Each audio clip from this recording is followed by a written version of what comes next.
في قرى معلقة، في مدن مرتفعة ومختلفة عن كل مدن اليمن. هذا هو شمال اليمن،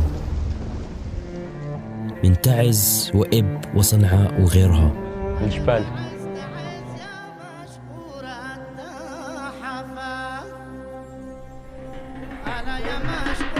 حي حي تعز.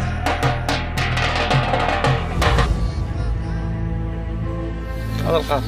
أهلا وسهلا. أهلا وسهلا بك في بلد ومنبع القهوة. أشجار البن. أشجار البن هذه. رحلتنا اليوم في هاي المحافظة، محافظة تعز، تعز العز، وتلقب بتعز الحالمة.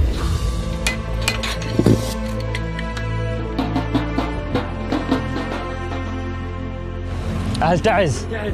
ومرحبا تعز.